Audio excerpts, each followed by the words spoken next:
Do you think that people who first became familiar with his work through Boogie Nights, they're going to have the same reaction to Magnolia? Because there's a lot of similarities in the storytelling.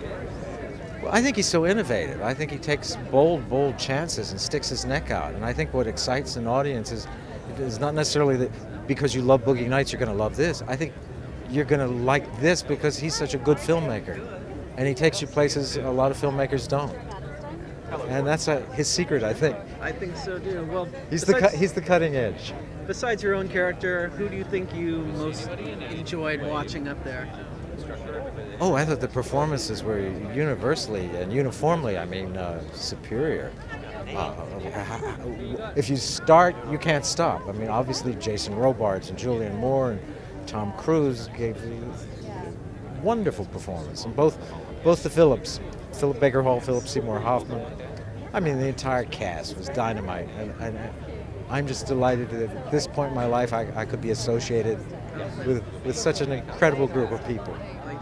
When he had first talked to me about having some of my songs in the movie, I mean, I don't think I really believed, probably until like a month ago, that would necessarily happen, because you have a song for a scene, but it's not really working, and maybe you want it to work, but it didn't happen, or you have to cut that scene. It just seems like you can't really count on it. So I was actually surprised that, in the end, so many songs ended up in the movie. Well, did you get to see, different parts of the film as it was going along and see how things were working out? A little bit, yeah. Not a whole lot. But, I'd seen some key scenes. The scene where the characters all sing one of my songs, Wise Up, I had seen that because I just couldn't understand how he could possibly make that work. But I saw that, and it was fantastic. It's very cool. It's amazing. How do you think it differed, really, between when you were shooting Boogie Nights and shooting Magnolia? The characters were different. Very different, and obviously this is a much bigger role for you. Yes. Tell us a little bit about it. About your role this time around? She's very different from Boogie Nights in that this character is, oddly enough, in a more dark place than Jesse St. Vincent. But then you see why she's in that place, and then you see with love how she comes out of it, rises above it. What was it like working with Riley? Oh, it's amazing. He's amazing. Seems like he must have added such a comic element Yes. to this very, very serious and very, at some points, very, very dark scenes that you guys are working on. What was it like on the set? Was he just a real It was crack-up? hard to not laugh working with him. He's amazing. And Paul Thomas Anderson, there's so many directors out there, but yet everyone that I've ever talked to that talks about working with him he's the actor's director. He's a genius, and he's a genius. His writing is genius, and he's a genius director, and he puts all this amazing work out there, and then you get to dive into it and make it come to life. He's amazing. He's just a genius. Fantastic. Paul's got a great knack for keeping a set light and on its toes and keeping everyone enthused. He's a great leader, which is an important characteristic for a director. It was such a big ensemble cast, much like Boogie Nights. Was there any one person who just really stood out that you were actually surprised, like, wow, I knew this person was good, but... Well, truthfully, we shot our pieces in small units, so I didn't work with the whole cast, even though the way it's been cut, we intertwine. I worked with the people that I act with, and it was great to work with Henry Gibson, who I've always been a fan of, and John C. Reilly. I knew he was good a long time ago. He didn't surprise me. He's great. He is great. Always has been, always will be.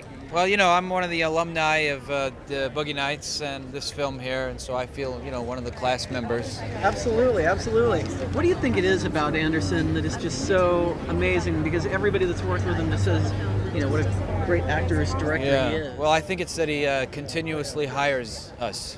That we're employed. We can actually say we're employed in Hollywood, thanks to Paul. It's a good thing. Yeah. How does he differ from other directors?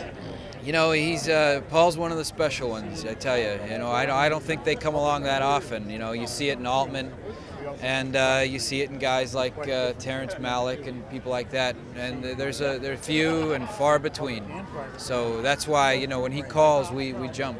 The Oscar hype is already coming in for your performance in this film. You think it's premature for people to be talking about that? I mean, it's an amazing role. Thank you. You can't speculate about stuff like that. It's incredibly flattering when people, acknowledge your work and stuff, but I mean, that's not what we do. We do it because we love it, and so you have to kind of ignore all that stuff. How do you compare this with working on Boogie Nights? I mean, obviously they're two entirely different films. Exactly. But yet big ensemble cast, P.T. Anderson's directorial genius. Right. Talk about the differences between the two. Gosh, I mean, they're different because they're different movies, but I mean, they share a lot of similarities because they're a lot of the same actors and it's the same director, so, Is there something intrinsically special about ensemble pieces for an actor? There can be. I mean, it's not special because it's an ensemble. It's usually special because it's a great script. And in the case of Boogie Nights and Magnolia, they're both great scripts. What do you think it is about the San Fernando Valley? For people out there who have never been to that part of LA, why is it so special? I don't know. I think that. Do you think that the Valley Girl song helped or something like that to make it sort of a mythical place, where there was all these wacky girls or something like that?